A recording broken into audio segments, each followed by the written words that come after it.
Friends, இன்னைக்கு வீடியோல நான் உங்களுக்கு த சைக்காலஜி ஆஃப் மணி புக்ல இருந்து 8 பிக் ஐடியாஸ் உங்க கூட ஷேர் பண்ண போறேன். சோ தேவையில்லாம எதுவும் பேசாம டைரக்டா ஒர்க் போகலாம். அண்ட் முதல் பிக் ஐடியா என்னன்னா, யூ டோன்ட் நோ எவ்ரிதிங். நம்மளுடைய எக்ஸ்பீரியன்ஸ் பேஸ்ல நம்மளுடைய ஒப்பீனியன்ஸ் கருத்துக்களை உருவாக்குறோம். வேற கொஞ்சோண்ட எக்ஸ்பீரியன்சஸ்லயே சில பேர் கருதுறாங்க அவங்களுக்கு இந்த உலகத்தை பத்தி எல்லாமே தெரியும்னு. ஆனா அவங்க இந்த விஷயத்த மறந்துடுறாங்க. இந்த உலகத்துல 8 கோடி மக்கள் இருக்கிறாங்க. அண்ட் ஒவ்வொரு மனிதருக்கும் அவங்களுடைய தனி ஒப்பீனியன்ஸ் இருக்கும். சோ இதனால அவங்களுக்கு அவங்களுடைய உலகத்துல அவங்க செய்யறது சரின்னு தோணும். ஒரு விஷயம் ஒருத்தருக்கு ரொம்பவே சரின்னு தோணும், ஆனா அதுவே இன்னொருத்தருக்கு தவறா இருக்கும். த சைக்காலஜி ஆஃப் மணி புக்ல மார்கன் ஹவுசல் சொல்றாரு, காசை பத்தி இருக்கிற உங்களுடைய எக்ஸ்பீரியன்ஸ் இந்த உலகத்துல என்ன நடந்திருக்குதோ அதோட 0.0000001% இருக்கலாம்.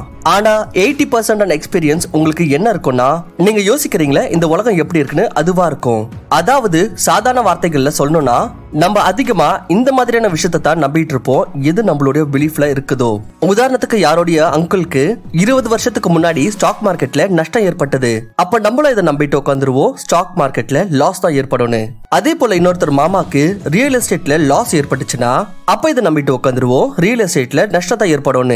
யாரோ ஒருத்தர் அண்ணனோட பிசினஸ் முழுகிடுச்சுன்னா அப்ப நம்ம இதை நம்பிட்டு உட்காந்துருவோம், பிசினஸ் எல்லாம் எப்பவுமே பண்ணவே கூடாதுன்னு. இன்னொரு எக்ஸாம்பிள் சொல்றேன். 1970ல பிறந்தவங்க இண்டெக்ஸ் ஃபண்டோட பூம் பார்த்திருப்பாங்க. அவங்களுக்கு இண்டெக்ஸ் ஃபண்ட் ரொம்பவே அட்ராக்டிவான இன்வெஸ்ட்மெண்டா தெரியும். அதே 90ஸ்ல பிறந்தவங்களுக்கு கிரிப்டோ கரன்சி ரொம்பவே அட்ராக்டிவா தோணலாம். சோ சொல்ல வரது என்னன்னா, நீங்க உங்களையே லிமிட் பண்ணிக்க கூடாது. நீங்க வெறும் உங்களுடைய எக்ஸ்பீரியன்ஸ் பேஸ்லயே ஃபைனான்சியல் டிசிஷன்ஸ் எடுக்க கூடாது. பதிலா நீங்க ஃபைனான்சியல் புக்ஸ் படிக்கணும், வீடியோஸ் பார்க்கணும், செமினார்ஸ் அட்டெண்ட் பண்ணணும். எந்த இடத்துலலாம் நீங்க மத்தவங்களோட எக்ஸ்பீரியன்ஸ்ல இருந்து கத்துக்க முடியுமோ, எங்க இருந்தெல்லாம் உங்களுக்கு இன்னும் இன்ஃபர்மேஷன்ஸ் கிடைக்க முடியுமோ, நீங்க முழு முயற்சி பண்ணணும் அந்த இன்ஃபர்மேஷனை எடுத்துக்க.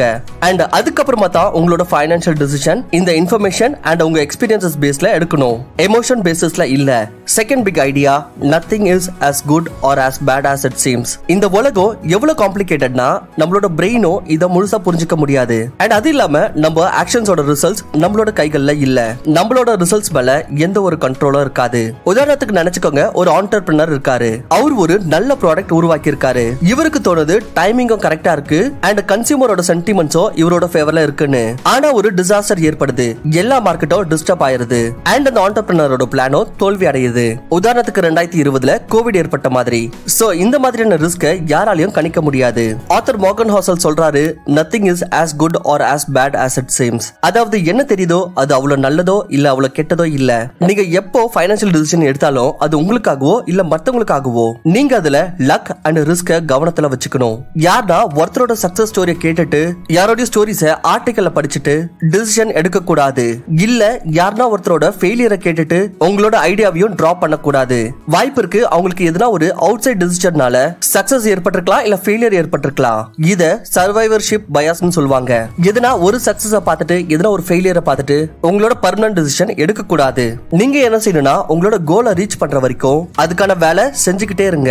தவறுகள்ல இருந்து கத்துக்கோங்க, உங்களதும் மத்தவங்களதும். மத்தவங்க தவறுகள்ல இருந்து கத்துக்கிறது ரொம்பவே அவசியம். நீங்க வெறும் உங்களுடைய தவறுகள்ல இருந்து மட்டும் தான் கத்துக்கிறீங்கன்னா உங்களோட வாழ்க்கை சின்னதாயிடும். அண்ட் எப்பவுமே சக்சஸ தலைமையில ஏற விடாதீங்க அண்ட் ஃபெயிலியர்ல இருந்து டிஸ்கரேஜ் ஆக கூடாது. தேர்ட் ஐடியா வந்து, how much is enough for you. இந்த எக்கானமில கூடவே ஹையஸ்ட் இன்ஃப்ளேஷன்ல ஒரு ஜாப்ல டிபெண்ட் ஆயிருக்குது கண்டிப்பா நல்ல ஐடியாவே இல்ல. ஒரு சைடு ஹசல் இருக்குது ரொம்பவே நல்லது. அண்ட் அதை விட நல்ல விஷயம் என்னன்னா, உங்களுக்கு நிறைய மல்டிபிள் இன்கம் ஸ்ட்ரீம்ஸ் இருக்கணும். ஆனா உங்ககிட்ட கேளுங்க உங்களுக்கு எவ்வளவு காசு போதும்னு. ஏன்னா எப்பவுமே காசு பின்னாடி ஓடிட்டு இருக்குது உங்களோட மென்டல் ஹெல்த்துக்கு நல்லது கிடையாது. இந்த மைண்ட் செட் உங்களை பேராசை பக்கம் எடுத்துட்டு போகும் அண்ட் பேராசை பெரிய பெரிய ஆட்களையும் அடிச்சிருக்கு பாஸ்ட்ல. சோ இந்த விஷயத்துல இருந்து தப்பிக்கிறதுக்காக author Morgan Housel 2 practical steps சொல்லிருக்காரு. Number 1, stop moving the goal post. உங்களுக்காக ஒரு ஃபிக்ஸ்ட் ஃபைனான்சியல் கோல் செட் பண்ணுங்க அண்ட் நீங்க அதை அச்சீவ் பண்ணதோ ரிலாக்ஸ் பண்ணுங்க. உங்க ஹார்ட் ஒர்க்கால கிடைச்ச ரிசல்ட்டை என்ஜாய் பண்ணுங்க. நீங்க எப்போ சந்தோஷமா இருப்பீங்கன்னா நீங்க உங்க எக்ஸ்பெக்டேஷன்ஸை கட்டுப்பாட்டுல வச்சிருக்கிற வரைக்கும் தான். Number 2, never compare yourself to others. உங்களோட லைஃப் உங்களுது, உங்களை இது வரைக்கும் எடுத்துட்டு வந்த தாட்ஸ் உங்களோடது, ஒப்பீனியன்ஸ் உங்களுது, டிசிஷன் உங்களுது. சோ மத்தவங்க கூட கம்பேர் பண்ணுன்ற கேள்வியே வரக்கூடாது. மத்தவங்க கூட கம்பேர் பண்ணீங்கன்னா உங்களுக்கு பொறாமையும் ஏற்படும் அண்ட் உங்களோட மென்டல் பீஸும் பாதிக்கப்படும். Fourth big idea, understand the power of compounding. இந்த யூனிவர்ஸ்ல ஒரு ப்ராசஸ் நடக்குது. அதன் பிரகாரம் உங்களுடைய முதல் படிக்கான ரிசல்ட் உங்களுடைய அடுத்த படியை நோக்கி இருக்கும். ஆத்தர் மார்கன் ஹாசல் சொல்றாரு, செல்வம் உருவாக்கவும் இந்த மாதிரி சிமிலர் பேட்டர்ன் இருக்குதா. புத்திசாலித்தனமா இன்வெஸ்ட் பண்றது முக்கியம் தான், ஆனா பெரிய லெவலுக்கு வெல்த் உருவாக்குறது இந்த விஷயத்துல வந்து டிபெண்ட் ஆயிருக்கு.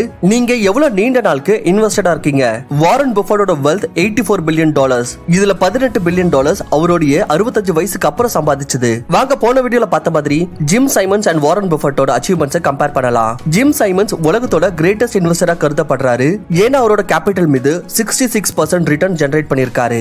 அதே இன்னொரு பக்கம் வாரன் பஃபட் வேற 22% ரிட்டர்ன் தான் ஜெனரேட் பண்ணிருக்காரு.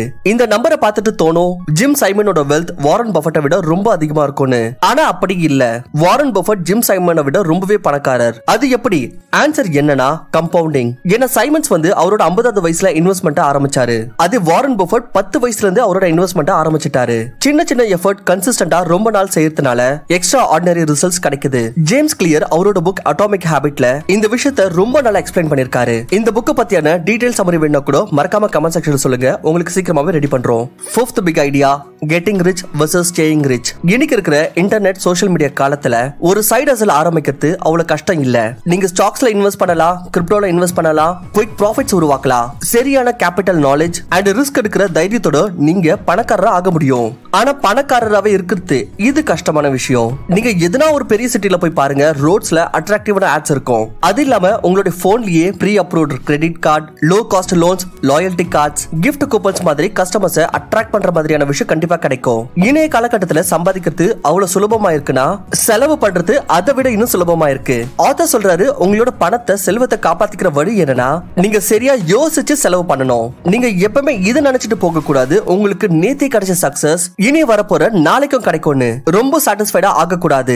உங்களுடைய ஒவ்வொரு ஃபைனான்சியல் டிசிஷனும் அதே மாதிரி சரியா யோசிச்சு எடுக்கணும். எப்படி நீங்க முன்னாடி ஃபைனான்சியல் டிசிஷன் எடுக்கும்போது யோசிச்சீங்களோ அப்படி நீங்க இந்த வீடியோவை பார்த்துட்டு இருக்கீங்கன்னா அப்ப நீங்களும் என்ன மாதிரியான ஒரு நார்மல் பர்சன் தான். நீங்களும் முழு முயற்சி பண்ணிட்டு இருப்பீங்க ஒரு பெட்டரான ஃபைனான்சியல் டிசிஷன் எடுக்கிறதுக்கு. உலகத்தோட எக்கனாமிக் செட்டப் எப்படி இருக்குன்னா நம்மள மாதிரி சாதாரண மக்களோட கையில இல்ல. அப்படி நம்மளோட காசு என்ன ஆகும்னு இன்ஃப்ளேஷன் மாதிரி மேக்ரோ எக்கனாமிக் ஃபேக்டர்ஸ் டிசைட் பண்ணுது நம்ம காசோட வேல்யூ என்னவா இருக்கும்னு. ஆனா ஒரு விஷயம் நம்ம எதை கண்ட்ரோல் பண்ண முடியும்னா அதுதான் செலவுகள். காசை சேமிக்கிறது ஒரு கலை. அண்ட் காசு யார்கிட்ட மிஞ்சனா கட்டுப்பாடா இருக்கிறவங்க கிட்ட தான். இங்க கன்ஃபியூஸ் ஆயிடாதீங்க. கட்டுப்பாடா இருக்கிறதும் கன்ஃபியூஸா இருக்கிறதுக்கும் ரொம்பவே வித்தியாசம் இருக்குது. அப்படி ரொம்பவே சாதாரண பாஷையில இது ரெண்டுத்துக்கான வித்தியாசம் சொல்லணும்னா கட்டுப்பாடா இருக்கிறதுக்கு அர்த்தம் காசை வேஸ்ட் பண்றதுக்கு ஆசைப்படக்கூடாது. அண்ட் கஞ்ச பிஸ்னாரியா இருக்கிறதுக்கு அர்த்தம் சீரியஸா காசை செலவு பண்றதுக்கே ஆசை இல்லாம இருக்கிறது. சோ இதுக்காக நீங்க உங்களுடைய நீட்ஸ் அண்ட் வாண்ட்ஸோட வித்தியாசத்தை புரிஞ்சுக்கிறது ரொம்பவே அவசியம். ஒரு நீட் எதுனா உங்களுடைய வாழ்க்கையை வாழறதுக்கு அவசியமானது அண்ட் உங்களுடைய வேலைக்கு அவசியமா இருக்கணும். அண்ட் வாண்ட் என்னன்னா எதனா ஒரு விஷயத்தை பார்த்துட்டு நீங்க அட்ராக்ட் ஆகுறீங்க. அட எனக்கு வேணும்டா இது, இந்த விஷயம் எவ்வளவு கூலா இருக்கு, பட் ஆனா உங்களுக்கு தெரியும் இந்த விஷயம் உங்களுக்கு அவசியம் இல்லைன்னு. சோ நீட் அண்ட் வாண்ட்ஸோட வித்தியாசம் என்னன்றதை நீங்க தெரிஞ்சுக்கிட்டீங்கன்னா அண்ட் எதனா ஒரு பொருளை வாங்கறதுக்கு முன்னாடி அது உங்களுக்கு நீடா இல்ல வாண்டான்றது கண்டுபிடிக்க முடிஞ்சா அப்ப நீங்க காசு சேமிச்சிருவீங்க. Big idea number 6, law of large numbers. law of large numbers ஒரு எக்ஸ்பெரிமெண்ட்டை பல வாட்டி ரிப்பீட் பண்றதுனால வர்ற ரிசல்ட்ஸை ப்ரெடிக்ட் பண்ணுது. அதாவது நீங்க ஒரு எக்ஸ்பெரிமெண்ட்டை திரும்ப திரும்ப பண்ணீங்கன்னா அப்ப நீங்க சக்சஸ் ஆகிறதுக்கான சான்சஸும் அதிகமாயிடும். as a entrepreneur நீங்களும் உங்களுடைய வேலையில law of large numbers apply பண்ணலாம். 10x பெருசா யோசிங்க, 10x இன்னும் கடினமா வேலை செய்யுங்க. மேசிவ் ஆக்ஷன்ஸ் தான் உங்களுக்கு மேசிவ் ரிவார்ட்ஸ் தரும். அப்படி உங்களோட கோல்ஸ் 10 மடங்கு பெருசா இருந்துச்சுன்னா அப்படி நீங்க அதை முழுசா அச்சீவ் பண்ண முடியாம போனா கூட ஆனாலும் நீங்க ஜெயிச்சிருவீங்க. இந்த விஷயத்தை சொன்னது கிராண்ட் கார்டோ அவரோட புக் 10x ரூல்ல.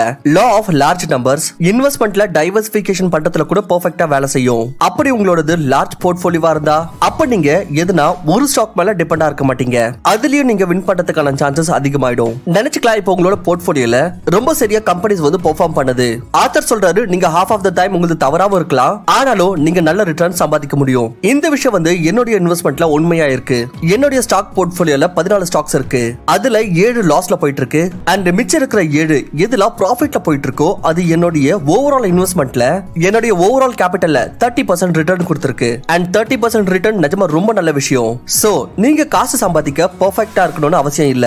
சில நேரம் நீங்க தவறா இருந்தோ நல்ல காசு சம்பாதிக்கலாம். Big idea number 7, be time rich. நீங்களே சொல்லுங்க, நல்ல காசு சம்பாதிக்கிறதுனால அல்டிமேட் பெனிஃபிட் என்ன? ஃபேமா இல்ல எதுவும் வாங்குறதுக்கான பவரா? ஆத்தர் மார்கன் ஹாசல் சொல்றாரு, காசோடைய கிரேட்டஸ்ட் டிவிடெண்ட் வந்து உங்களுக்கு உங்களுடைய டைம் மேல கண்ட்ரோல் வரும். நிறைய ஸ்டடிஸ் இந்த விஷயத்தை ப்ரூவ் பண்ணிருக்கு. யாரெல்லாம் அவங்கள சந்தோஷமா இருக்கிறத கருதுறாங்களோ அவங்க கிட்ட டைமோட ஃப்ரீடம் இருக்கும். இவங்க அவங்களோட இஷ்ட பிரகாரம் எங்கனால போகலாம், எதனால வேலை செய்யலாம். அவங்க எதுனா ஒரு விஷயத்துல வந்து மாட்டிட்டு இருக்க மாட்டாங்க. அதாவது இந்த இடத்துல தினம் நான் 8 மணி நேரம் செலவு பண்ணணும்ன்ற மாதிரி. அண்ட் இதுக்காக காசு அவசியம். காசு இருக்கிறதுக்கான அர்த்தம் என்னன்னா உங்களுடைய லைஃப்ல ஆப்ஷன்ஸ் இருக்கும். அதுக்கு அர்த்தம் என்னன்னா நீங்க ஒரு டாக்ஸிக் ஒர்க் பிளேஸ்ல கண்டிப்பா உட்கார்ந்துட்டு இருக்கணும்னு அவசியம் இருக்காது. அதுக்கு அர்த்தம் என்னன்னா உங்களுக்கு உடம்பு சரி இல்லாம இருந்தா கூட அப்பவும் நீங்க உங்களை வேலைக்கு போகிறதுக்காக ஃபோர்ஸ் பண்ண வேண்டியதா இருக்காது. ஆத்தர் சொல்றாரு, ஹையஸ்ட் ஃபார்ம் ஆஃப் வெல்த் இது ஒரு எபிலிட்டியா. நீங்க தினம் காலையில எழுந்து இது சொல்ல முடியணும். அதாவது இன்னைக்கு நான் என்ன விரும்புறேனோ அதை செய்வேன்னு. சோ எல்லாத்துக்கும் முதல்ல உங்களோட கோல் என்னவா இருக்கணும்னா ஒரு எமர்ஜென்சி ஃபண்ட் உருவாக்கணும். அதாவது எவ்வளவு காசை நீங்க சேர்த்துக்கணும்னா அப்படி நீங்க 6 மாசம் எந்த ஒரு வேலை செய்யலனா கூட ஆனாலும் நீங்க ஈஸியா சர்வை பண்ண முடியணும். அண்ட் எப்ப உங்ககிட்ட இந்த ஃபண்ட் வந்து தயாராகுதோ அதுக்கப்புறமா நீங்க உங்களுடைய நெக்ஸ்ட் ஸ்டெப் பத்தி யோசிங்க. அதுக்கப்புறமா யோசிங்க நீங்க வேலையை விட்டுட்டு எதனா செய்யணுமா இல்ல வேண்டாமான்னு. அதுக்கப்புறமா நீங்க ரிஸ்க் எடுங்க. முதல்ல எமர்ஜென்சி ஃபண்ட் ரெடி பண்றது ரொம்பவே அவசியம். அல்டிமேட்லி உங்களுடைய கோல் உங்களோட earnings உங்க லைஃப் கூட சேர்க்கிறதா தான் இருக்கணும். அதாவது எந்த மாதிரியான லைஃப்னா உங்களுக்கு உங்க டைம் மேல கண்ட்ரோல் இருக்கணும். அதாவது உங்களோட கோல் வந்து எப்படி இருக்கணும்னா நீங்க இந்த மாதிரி வந்து காசு சம்பாதிக்கணும். அதுல உங்களுக்கு உங்களோட டைம் மேல கண்ட்ரோல் இருக்கணும். சோ தட் நீங்க உங்களோட முழு நேரத்தை எப்பவுமே உங்களோட வேலையில செலவு பண்ண வேண்டியதா இருக்க கூடாது. நீங்க வேலை செய்யறதுக்காக தினம் போக வேண்டியதா இருக்க கூடாது. ஞாபகம் வச்சுக்கோங்க, காசு சம்பாதிக்கிறது மட்டும் முக்கியம் கிடையாது. உங்ககிட்ட அதோட ரிட்டர்ன்ஸ் என்ஜாய் பண்றதுக்கு டைமும் இருக்கணும். Big idea number 8, luxury is normal. நீங்க ரோட்ல நிறைய வாட்டி சூப்பரான ஸ்போர்ட்ஸ் கார்லாம் பார்த்திருப்பீங்க. நீங்க ஒரு வாட்டி இதை நினைச்சு பாருங்க, அந்த காரை யார் ஓட்டிட்டு இருந்தாங்களோ அந்த நபர் உங்களுக்கு ஞாபகம் இருக்கா?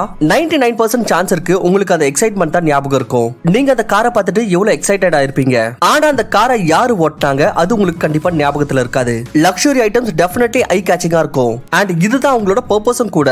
ஆத்தர் சொல்றாரு, நீங்க உங்களுடைய லக்ஸுரி ஐட்டம்ஸை பார்த்துட்டு எவ்வளவு இம்ப்ரெஸ் ஆவறீங்களோ அந்த அளவுக்கு வேற யாரும் இம்ப்ரெஸ் ஆகிறது இல்ல. ஆத்தர் சொல்றாரு, உங்களுக்கு தோணும் மக்கள் உங்களுடைய லக்ஸுரி ஐட்டம்ஸை பார்த்துட்டு உங்க மேல இம்ப்ரெஸ் ஆவாங்கன்னு. ஆனா யாரும் உங்க மேல இம்ப்ரெஸ் ஆகிறதுல. டே டு டே லைஃப்ல காரோட அவசியம் இருக்கு. ஆனா எதுக்காக? பாயிண்ட் ஏல இருந்து பாயிண்ட் பி போகிறதுக்கு. ஒரு நார்மல் காரோ உங்களை பாயிண்ட் ஏல இருந்து பாயிண்ட் பிக்கு கூட்டிட்டு போகும். அண்ட் ஒரு ஃபெராரியோ சேம் வேலையை தான் செய்யுது. ஆனா வித்தியாசம் என்னன்னா ஃபெராரிக்கு ரொம்ப அதிகமான காசு செலவாகும். அண்ட் அதை மெயின்டைன் பண்றதுக்கு இன்னும் அதிகமான காசு செலவாகும். எல்லா ஸ்டேட்டஸ் சிம்பிள்ஸும் சேமா தான் இருக்கும். டெம்ப்டிங்கா இருக்கும், பட் அல்டிமேட்லி பாயிண்ட்லெஸ்ஸா இருக்கும். நீங்க இந்த விஷயத்தை ஞாபகம் வச்சுக்கணும். Luxury items actually liabilities, assets இல்ல. இந்த விஷயம் உங்களோட பாக்கெட்ல இருந்து காசை வெளியே எடுக்குது, காசு சேர்க்கறது இல்ல. ஆத்தர் சொல்றாரு, ஏழையாகிறதுக்கு ரொம்பவே ஈஸியான வழி என்னன்னா பணக்கார மாதிரி காமிச்சுக்க பாருங்க.